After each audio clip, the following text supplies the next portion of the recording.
Shalom, perkenalkan nama saya Evi Surya Cahyono, NPM saya 1904010404014. Di sini saya akan mereview tentang materi yang saya dapatkan dari perkuliahan yang saya lakukan. Nah, di sini saya akan mereview tentang teori kewarganegaraan liberal. Nah, dalam materi ini ada 3 poin. Yang pertama yaitu pokok-pokok liberal. Yang kedua yaitu pemikiran tokoh klasik dalam kelahiran dan perkembangan liberalisme klasik. Dan yang ketiga yaitu relevansi kekuatan individu liberal klasik dalam demokrasi dan kapitalisme. Nah, di poin pertama saya akan menjelaskan tentang pokok-pokok liberal. Pokok liberal atau liberalisme ialah sebuah ideologi, pandangan filsafat, dan tradisi politik yang mengemukakan atau mementingkan tentang kebebasan. Liberalisme ini menolak pembatasan dari pemerintah maupun agama. Dalam ideologi liberalisme ini terdapat tiga yang mendasari ideologi ini. Yang pertama yaitu kehidupan, kebebasan, dan hak milik.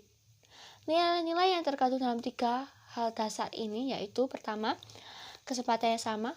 Kedua, dengan adanya pengakuan terhadap persamaan manusia di mana setiap manusia diberikan hak untuk mengemukakan pendapat mereka.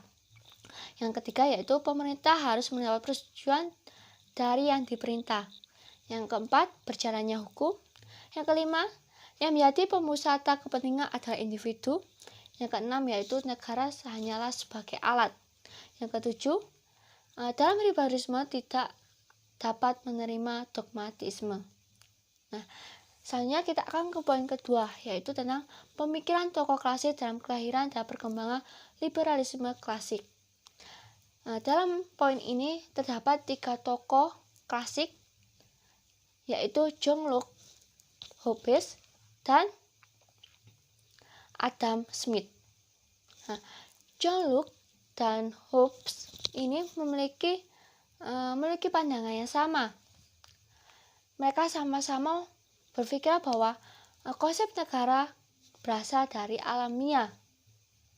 Namun, yang membedakan mereka berdua yaitu John Locke berpikir bahwa setiap individu itu baik, hanyalah karena kekayaan atau kesenjangan harta mereka yang membuat mereka khawatir. Dan mereka pun berpikir untuk membuat suatu perjanjian. Dan perjanjian inilah yang diserahkan kepada penguasa atau pemerintah yang ada di negara tersebut. Sedangkan Hobbes, dia berpikir bahwa setiap individu itu jelek. Mereka mengkhawatirkan hak milik mereka sendiri-sendiri. Karena kekhawatiran mereka itulah mereka membentuk menjadi satu kelompok dan berbentuklah menjadi masyarakat yang ingin membuat perjanjian untuk mengamankan masing-masing hak milik mereka. Sehingga mereka menyerahkan perjanjian tersebut, menyerahkan kekhawatiran mereka itu kepada penguasa. Sehingga penguasa pun akan membuat perjanjian yang dapat mengamankan dan melindungi hak milik mereka. Sedangkan menurut Adam Smith, ia berpendapat bahwa segala suatu kekuatan ekonomi seharusnya diatur oleh kekuatan pasar, di mana manusia sebagai individu lebih diutamakan. Begitu pula dalam politik. Itulah poin yang kedua. Poin yang ketiga yaitu relevansi kekuatan liberalisme klasik dalam demokrasi dan kapitalisme. Yang pertama yaitu demokrasi dan kebebasan.